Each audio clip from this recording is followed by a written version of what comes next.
everyone! Welcome na naman dito sa aking YouTube channel. And today's vlog, isang bangko na nag-o-offer ng personal loan ang ating pag-uusapan ngayon. At isa din talaga yung bangko na ito sa pinagkakatiwalaan ko. Kasi alam nyo ba mga beshies, yung credit card ko ay nag-start lang ng 25,000 pesos. Tapos, ilang buwan lang, nagdagdag sila ng credit limit ko na 50,000 pesos. Then, after 2 months or 3 months din, dinagdagan din agad nila. At ngayon nga po, meron akong credit limit na 100,000 pesos. I'm sure excited na rin po kayo. At ang maganda dito kasi ay pwede nating isubmit yung ating loan application online. So, ito nga po ay yung personal cash loan na ino-offer ng Metro Bank. So, fulfill your goals with a personal loan, whether it is for your business, for education, or dream vacation. Metro Bank Personal Loan can help you achieve whatever you want in life. It declines the bank and other loan apps. Pwede niyong subukan yung ibang options. See the links sa description at sa comment section below. Click the link and apply. Disclaimer, try or apply at your own risk. Ang maganda dito mga beshies ay meron po itong flexible payment terms. Get a personal loan with flexible payment terms. Enjoy rate as low as 1.25% monthly add-on with payment terms of up to 36 months. So, mahaba yung ino-offer na loan terms kasi hanggang 36 months. At mababa po yung interest for as low as 1.25%. Kasi yung mga iba na na-discuss ko for as low as 1.39, for as low as 1.49, for as low as 1.5, for as low as 1.8, for as low as 2%.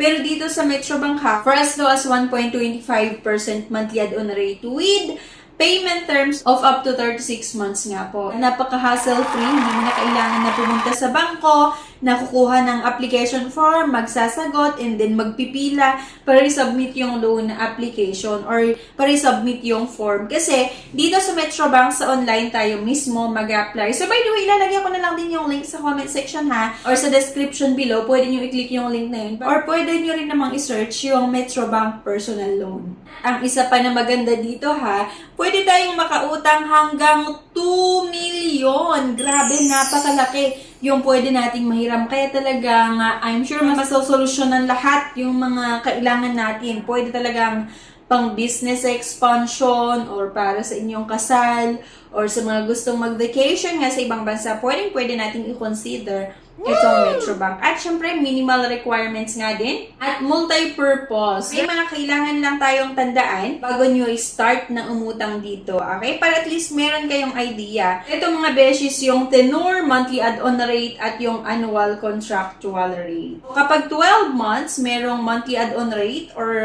possible monthly add-on rate na 1.75%. Kapag 18 months naman, 1.75% ang monthly add-on rate. Kapag 24 months, 1.50% add-on rate. 36 months, 1.25% add-on rates. Meron din itong disbursement fee, 1,500.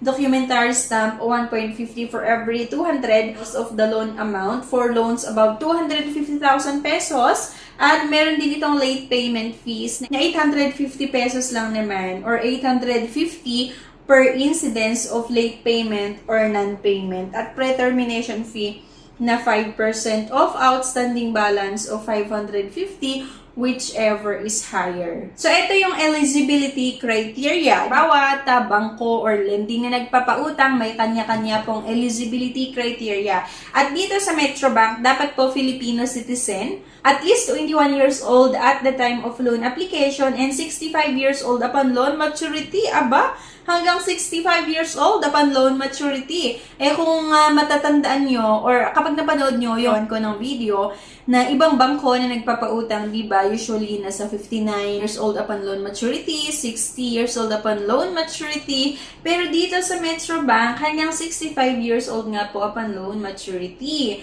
Have a gross annual income of at least 350,000 pesos, have an existing credit card, if employed, be of regular status with current employer for at least 1 year. At kapag self-employed naman, dapat po yung business or be at least 2 years in the current business. Applications of eligible applicants shall be subject to credit evaluation. O yun nga lang po talaga na kailangan meron tayong existing credit card at syempre dapat po meron tayong trabaho o di kaya ay meron kayong sariling business. Pero ito talaga ay napakabilis yung pag-process nila ng ating loan application, lalong-lalo nga po kapag meron tayong credit card. And paano nga ba mag-apply? Ilalagay ko nga po yung link sa comment section at sa description below. Pwede nyo i-click yung link na yan para ma-route kayo mismo dito nga sa Metrobank. Fill out the necessary details in the online personal loan application form. Attach the scanned copies of photos of documentary requirements. Wait for the email confirming your submission at wait for our call regarding the status of your application. Ang maximum na pwede nating mautang dito sa Metrobank ay hanggang 2 million.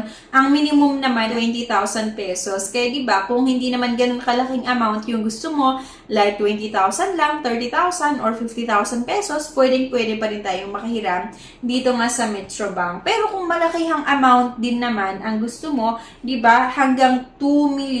Saan ka pa? The approved loan amount will vary per borrower depending on the evaluation of the borrower's financial circumstances and history during application. Yung loan amortization naman ay babayaran natin via auto debit or ADA. Loan amortization shall be paid through an auto debit arrangement or ADA in your Metrobank deposit account. If you do not have an existing Metrobank deposit account yet, you will be required to open an account once your loan has been approved. Okay lang na wala pa tayong existing account kasi saka lang tayo mag-open ng ating bank account or Metrobank account kapag na-aprobahan ng ating loan application via auto debit. Ano nga ba yung auto debit? So, ibig sabihin, yung monthly amortization natin ay i-deduct po mismo doon sa Metrobank account mo every month. So, make sure lang na bago pa mag-due date o di kaya on or before yung due date mo, dapat po may laman yung account mo sa Metrobank kasi dun nga po nila kukunin or i-deduct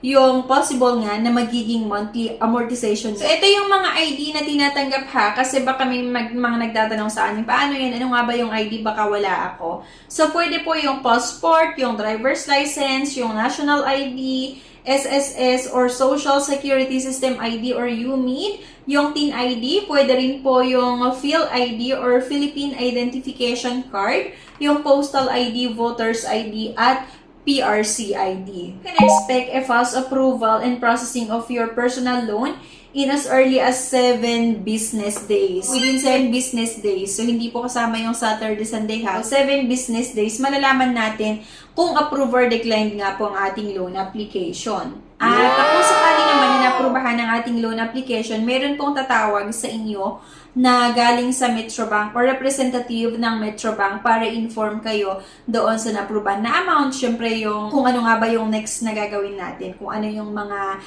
yung monthly amortization din, i-disclose din sa inyo yung detail nung na-aprubahan para magkaroon kayo ng idea. At yun lang, napakabilis umutang dito sa Metrobank. At para nga ma-explore nyo ito, may link po ako na nilagay sa comment section at sa description below. Pwede nyo i-click nga yung link na yun para ma-route kayo mismo dito sa site ng Metrobank. At diba, para ma-check nyo din at pwede nyong i-consider or pwede nyong i-try na utangan kung kailangan talaga natin ng extra cash para sa mga pang-emergency na pangangailangan natin, di ba? Pero syempre, hindi ko kayo ina-encourage na umutang ha. Yung mga video na ina-upload ko dito sa aking YouTube channel ay option lang natin na pwedeng mahiraman kung sakali na meron tayong unexpected, di ba, na pangangailangan. So, pwede natin i-consider ang mga ito, lalong-lalo kung hindi tayo makautang or wala tayong inasahan din na utangan sa ating kapamilya or sa ating kaibigan. Okay? So, yun lang mga beshies. Anyway, thank you for watching. Please don't forget to click the subscribe button.